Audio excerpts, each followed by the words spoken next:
Raider Nation. Thank you for joining us on the Only Nation podcast, brought to you by the Raider Ramble and sponsored by Betway and now Signables. My name is Heidi, but you may know me as Kevlar Prom Dress or even Raider Ladybug. I'm here with T3 Raider Facts, and we're ready to talk some Raiders football together. Yes, we are ready, Heidi, to talk some Raiders football together.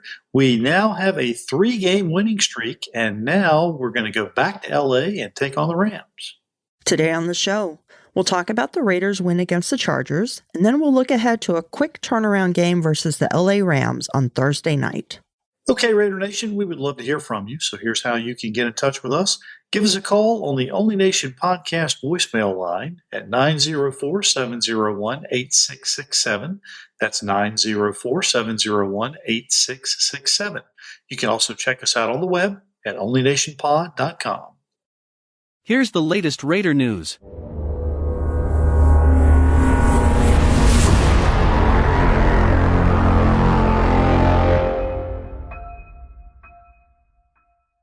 Derek Carr was 16 for 30 for 250 yards, 2 touchdowns, and 1 interception. The Raiders' offense was only 3 for 10 in third down efficiency, but the offense did pick up a total of 21 first downs, so they were getting the work done on first and second down. And, you know, Heidi, as we talked about, we had hoped that the Raiders would get out to quick starts on their drives. Now, we'll talk about this later in the podcast about the slow start that the offense had. But the fact that Derek was able to shake off the interception to pick 6 early and still come up with 250 yards passing and the 2 touchdowns big in the second half just shows that he's got the fortitude to be able to hold things down even when things don't go well at the very beginning. The Chargers' defense definitely came out to a fast start, but the Raiders hung in there, shook it off, said, no, not today, Satan, not in our house. And they just stuck their nose to the grindstone and kept on going and pulled out the win, a very impressive win. And kudos to the Allegiant Stadium crowd, too. They could have gotten down on the Raiders early, but they continued with the energy throughout the game.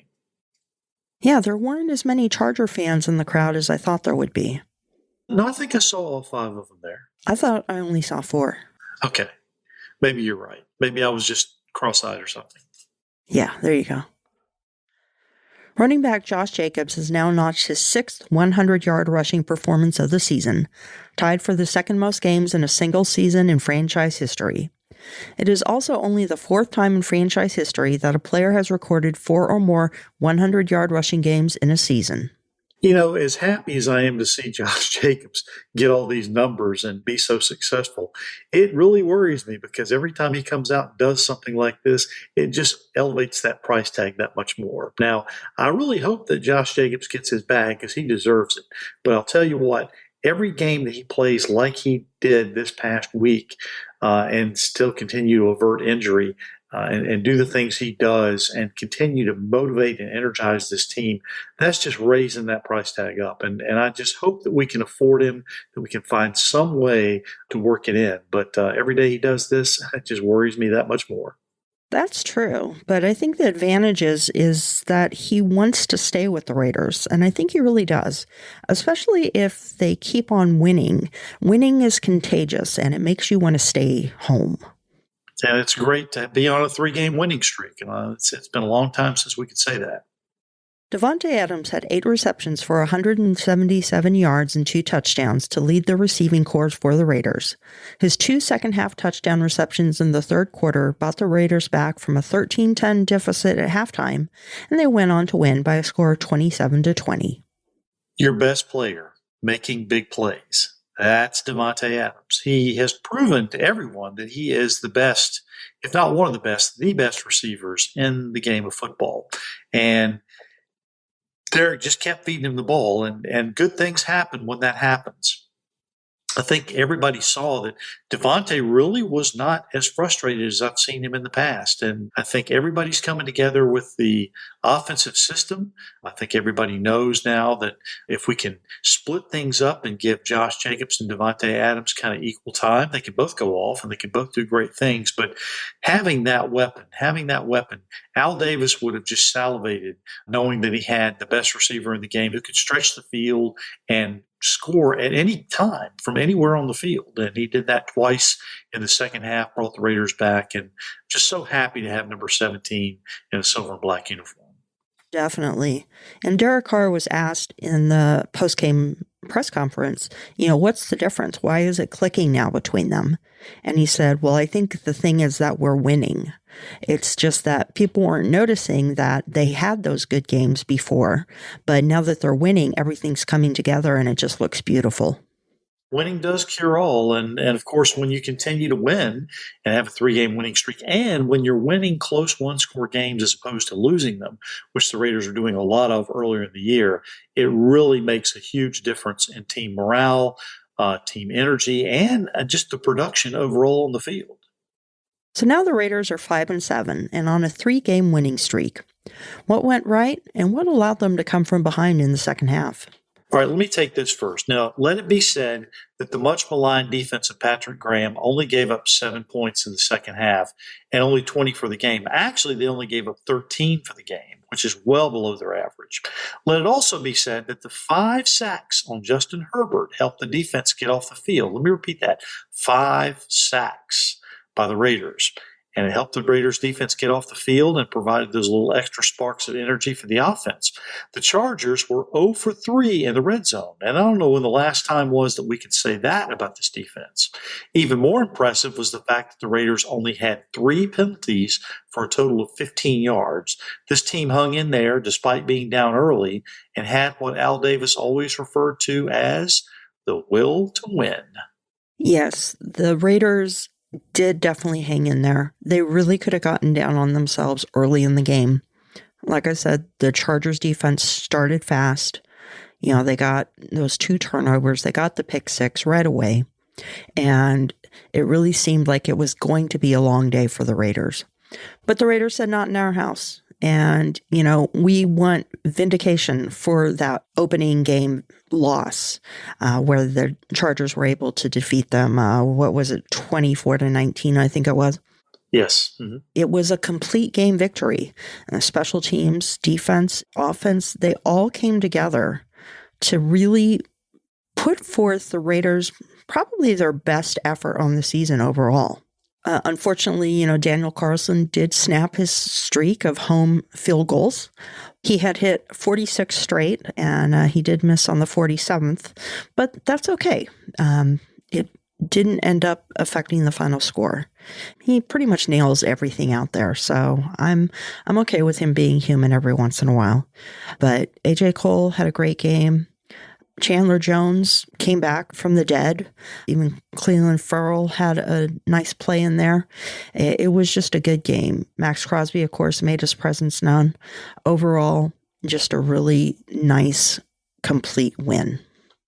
And I want to give the defense extra kudos, and I will talk about them a little bit later as well. But when the Chargers picked up that 4th and 3 early in the game on that direct snap on punt formation and picked up that first down, the Raiders could have very easily said, oh, here we go again, and retreated back into their shell. But they bowed their backs and they held the Chargers and forced them to punt right after that. So, again, kudos to the defense for holding tough, even though they gave up that 4th down. Okay, can we keep the winning streak going against the Rams? All right, now, looking at the Rams side, Matthew Stafford is now on IR for the Rams, and the team already had to be led by John Wolford against the Seattle Seahawks this past week. I had to look the guy up. I didn't even know who he was. And it's a game they almost won. Now, at 3-9, the Rams are now spiraling downward. They're on a 6-game losing streak, and they've experienced a complete reversal of fortune since winning the Super Bowl just 10 months ago. But this is a wounded animal, and the Rams still have some weapons, first and foremost of which is running back Cam Akers. Now, Bobby Wagner had 2 sacks and an interception last week, and he is dangerous on defense. This is a player that I thought the Raiders should have brought in when they had the chance, and I hope it doesn't come back to bite them. Now, Seattle might have been looking past Los Angeles a bit, but I don't think the Raiders will have that problem. And once again, this is just another opportunity for Raiders fans to take over Los Angeles and do it on a national stage. I'm going to go out on a limb and make a prediction for a 31-20 victory for the Las Vegas Raiders, bringing the winning streak to 4 games and bringing them to within 1 win of a 500 record. Now, who would have thought 4 weeks ago that you would have even been able to make that kind of a prediction? I certainly would not have. No, sir. And I also am going to go with a victory for the Raiders this week. The Rams are a wounded animal, and they definitely do have some weapons still. I just see the Raiders being able to pull it out. Now, the one problem that I do see is I haven't been to the restaurant in the last 3 weeks to watch the game with my club. So I'm planning on going this week. So I hope that they do well so you don't get banished. yeah, I'm afraid they're going to throw me out if they don't do good. I've been in touch with a couple of people on social media, and there's there's a couple of people that I know that live out in Las Vegas who had the same thing. They said they've made a habit of not going to the games or not watching the games because they're on that win streak. I know. I feel really torn. But I do think the Raiders are going to pull it off, and I do think that they are going to be able to pull that off with me watching the game as well. I don't know what it is. I think Josh McDaniels is starting to get it. Now, I did have a fear with, about 6 minutes left in the game, and we had the ball, and Josh McDaniels started the drive out with the pass. Yeah, there's that.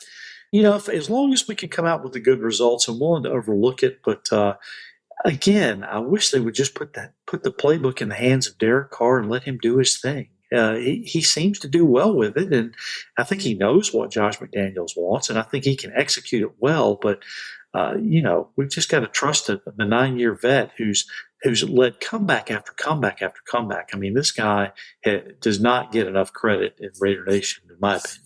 Credit Sam Webb with that big tackle at the end, keeping the player in bounds and not giving him one more opportunity. So, once again, the defense stepped up in ways I didn't expect. And we had players stepping up and making plays that I didn't see happening. And I was certainly glad to have Nate Hobbs back, but you really didn't hear much from Max Crosby. Now, I know they were doubling him a lot, so they were kind of neutralizing him and did not want him to take control of the game. And you got to give credit to the rest of the defenders for stepping up and filling that void.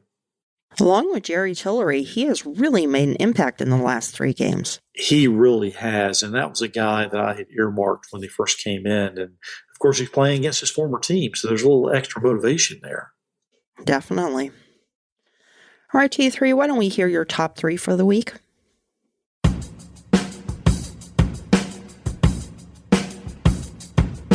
T3's top 3. All right, here is this week's version of T3's top 3.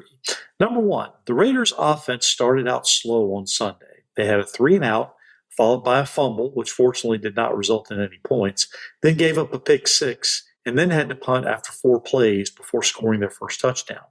The Rams, as I mentioned, are a wounded animal, but the Raiders simply have to get off to a quicker start offensively on Thursday night. Number 2, speaking of the offense, Mac Hollins had 5 receptions for 35 yards on Sunday. While we were all anxiously awaiting the return of Darren Waller, the continued progression of Hollins could be a huge key against the Rams. Let's see if he can really step up on Thursday night.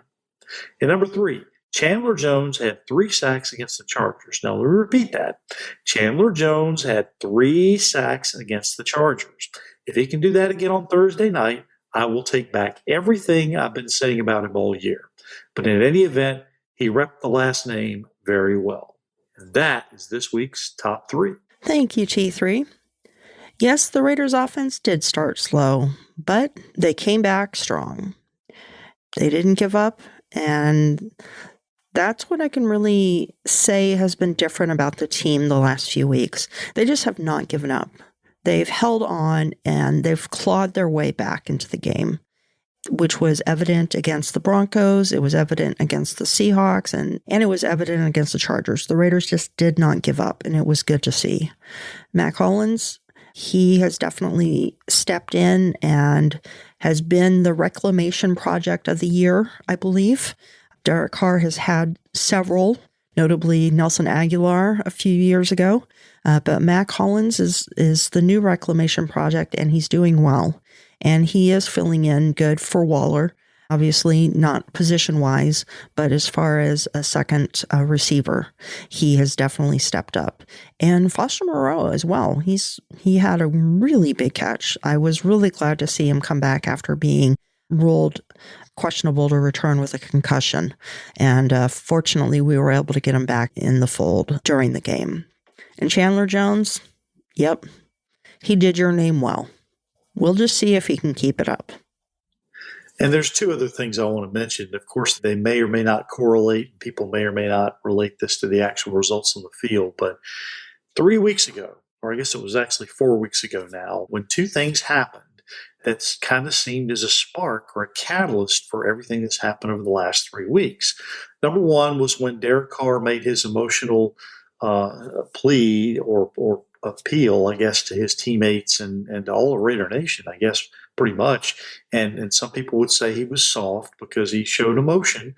But I think that galvanized the team, and you could really see it the following week when they defeated Denver, and everybody was chanting DC, DC, DC. They were really coming together behind their quarterback.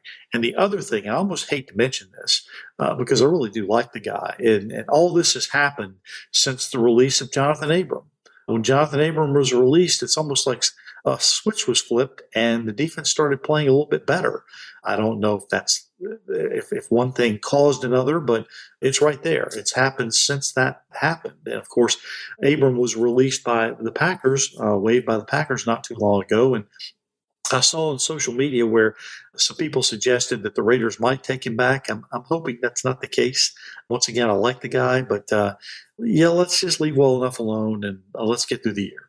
I loved Abram's heart. He had a great heart, but sometimes that just doesn't translate on the field, and I think we're better off without him. Agreed. Okay, and that brings us to a very special segment. I believe our listeners will remember a few weeks ago, we held a contest with Signables, and we have a winner. We get a winner. I bet you guys thought we forgot. Winner, winner, winner. Winner, winner, chicken dinner. And our winner for the Signables Davante Adams prize is Jenny Perez. Yay, Jenny. Woo! All right, Jenny, we will be in contact with you and we will get you your prize. Thank you, everyone, for entering, and thank you, everyone, for supporting the show. And make sure that you send your name and address to us because we have more things coming up. So if you didn't win this time, again, just put your name back in. We have more things coming down the pipe.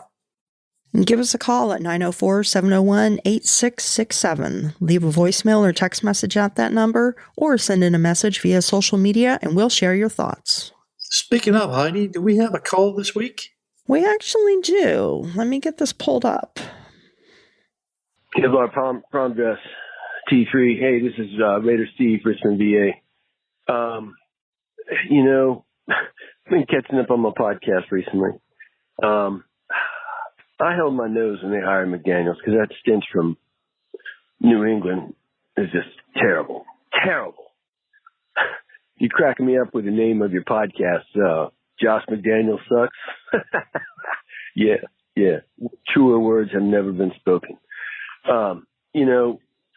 I don't know how the money's going to work out, but I would not like to see that guy wearing silver or black next year. Go back where he came from or go back wherever he wants to go. He's got a bunch of Raider money. I don't know what to think about this season, but how about Josh Jacobs? Good. God bless America. And you know what? The Chargers coming up this week, man, they were Cinderella of the off season. Were they not? I don't know off the top of my head where this game's going to be in the desert in the Raiders' second home in Southern California. Nonetheless, I think the Raiders are going to take it to them. Got a little mojo. Hopefully, Derek Carr just tells McDaniels just go pound sand and he'll call the damn game. Really, I would just go full bore, 100% mutiny. I know they're coming off a win and defense didn't look that good. And y'all been talking about that, about the roster. Specifically on the defensive side of the ball. But, if I were Derek Carr, I'd just go straight up mutiny. I'm not going to use the F word on your podcast, but he can go F himself. Anyway, I've been enjoying listening to y'all. Special shout out to Homer. Hopefully he's still around. And hope y'all having a good one, and go Raiders. All right. Thank you, Raider Steve. It is great to hear from you. And yes, special shout out to Homer. He is still around. He's doing well. He is still in love and just having a great time with his family and representing Raider Nation in Colorado. So we definitely miss him, but a definite shout out to him. And as far as Derek Carr just telling Josh McDaniels to F off and let him call the game, I think we've seen a little bit of that. Derek has definitely been making a lot of changes on the line the last couple of weeks, and it really seems to have made a difference. I've been happy to see the change. And let me tell you, winning solves a lot of problems. Winning solves all ills. And Josh McDaniels doesn't seem that bad to me anymore. But, if we lose, then ask me again, and I'll be back to my Josh McDaniels sucks thing again. Well, and again, it's going to be much easier listening to and following Raiders games if they're as consistent in winning as they have been for the last couple of weeks. Now, I will go on record again as saying that Josh McDaniels was not my choice as coach. But having said that, he's doing a much better job, I think, of listening to his quarterback. Now, Rich Gannon used to be famous for getting in Gruden's face on the sidelines and disagreeing vehemently about certain plays, and they ended up working things well together. I'd like to see a little bit more of a fiery Derek Carr on the sidelines with his head coach, and maybe he can capitulate a little bit and let Carr do some of the things which he does. Now, I haven't had it confirmed yet, but it appears from everything I saw that Derek called out of the play in overtime last week that resulted in Josh Jacobs' long touchdown run. Now, maybe he saw something and changed the play, and then it resulted in the big play. If that happened, maybe McDaniels saw that, and he's starting to trust his quarterback a little bit more, even though he came to the Raiders because he believed in Derek Carr and wanted to help elevate him to the next level. Now, I am willing to continue to ride through the season and see how things are going to go. I know that things aren't turning around quickly as we would have all liked, but now at least the Raiders are winning those close games that they hadn't been winning before. So, am I giving McDaniels a pass? Let me call it a question mark right now. Let's just say I'm deferring it for a couple of weeks and seeing. I'm hoping that the trust that he has in his quarterback is warranted and that continues to progress the way it has. So let's just keep our fingers crossed and hope that we continue to see the good Josh McDaniels and not the bad Josh McDaniels. Yeah, I'm definitely not giving him a pass yet. I want to see a little bit more consistency, and I want to see a little bit more making sense in his calls. And the defense stepping up helps out a lot. I will say that. I've been giving Patrick Graham a lot of grief this year so far, but the defense really stepped up. The return of Nate Hobbs made a huge difference, in my opinion. But a lot of players stepped up. Chandler Jones, where has he been all year? But he stepped up and really made plays when they counted the most. All right, and what's going on with Raider Roots this week? All right, this week on Raider Roots, 2012 was the team's first season without Al Davis since 1963, and we'll see how Mark Davis and Reggie McKenzie started to put this team back together. All right, and how about we find out what we do or we don't know?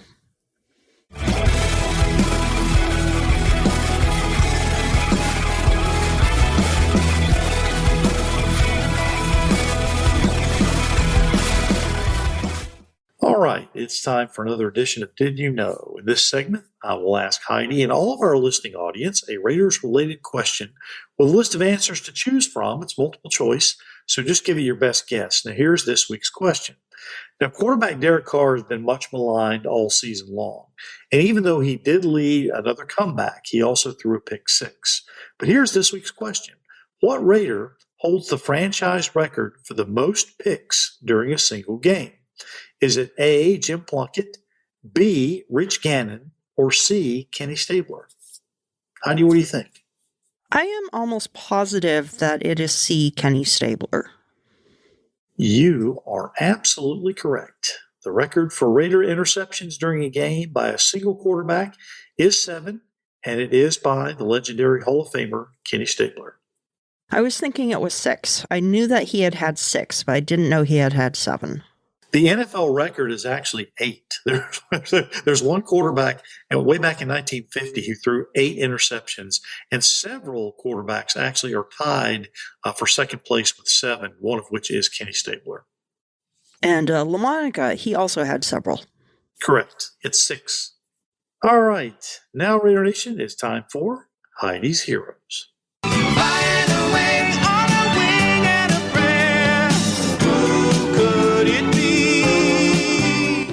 Okay, Raider Nation. This week's hero, well, I'm going to call it a 3-headed monster. But the first one is kind of a surprise. I wouldn't have guessed that he would be the hero for this week. I've got game heroes, and I do have an announcement to make. Hundreds of thousands of milk cartons are being recalled at this moment due to sightings of this hero, Chandler Jones. Chandler Jones, 6 total tackles, 3 sacks, batted down pass, and he forced a few other big plays. He definitely forced another sack to Palomau. I don't even know how to say his name. Palomau, yes. Palomau. Yeah, he forced Herbert right into that sack. He had a great game. His first half was amazing, and he continued to put on the pressure in the second half. So I definitely have to call him a game hero. Now, I want to see him continue and be my hero next week and come up with another 3 sacks. That would be perfect. But I have to give him a little bit of a nod. Definitely a Heidi's hero this week. And the other 2, I just can't deny it. Josh Jacobs, again, 26 carries, 144 yards, 1 touchdown. And Davante Adams, 8 receptions, 177 yards, 2 touchdowns, with a long of 45 off the flea flicker. Those 3 guys, they made all the difference in the world, and they were a big reason why the Raiders were able to pull off the victory against the Chargers. Heidi's hero, 3-headed monster this week, Chandler Jones, Davante Adams, Josh Jacobs. Gentlemen, you are the heroes. Great call. And of course, it's hard to pick between those 3. And at the beginning of the year, we said that these 3 guys were all going to be key instrumental pieces in the Raiders' success. And the Raiders were successful on Sunday against the Chargers. And these 3 guys were the reason why. So kudos to all 3 of them. Great pick on the heroes. All right. And that about does it for this week on the Only Nation podcast. If you'd like to help support the show, you can send in a donation at paypal.me/onlynationpod. You can find me, Heidi Stabbert, on social media as @KevlarPromDress on Twitter and Instagram, or Heidi Stabbert on Facebook. You can also find me on YouTube on Captain Jack Rackham's channel every other Tuesday night.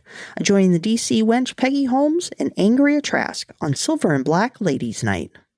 All right, Raider Nation, as our podcast continues to grow, we would like you on board with us, so please contact the show. Send us your name and address so we can send you some free Raiders swag and podcast stickers. Call us and tell us what you want to know. Throw us an interesting nugget that we can use on one of our upcoming episodes and become a part of what we're doing here. Remember, this is the Only Nation, and we want you to be a part of it. So call us 904-701-8667. That's 904-701-8667. Call us now and join the Only Nation podcast family. There are 2 easy ways to find me on social media. You can send me a tweet at T3_sports703, as several of you do, or you can hit me up on Facebook at Tom, THOM Jones. I want to also thank all of you for your continued support of the Raider Roots Project, which is hopefully going to be converted into a book at some point during the year. We're doing the year 2012 coming up. Please give me your feedback on the episodes and tell me what you want to know more about. Look forward to hearing from you. As always, we look forward to hearing from you. Until next time, everyone, go Raiders. We are not just a nation. We are the only nation. And remember, we're in the middle of a winning streak. Raiders.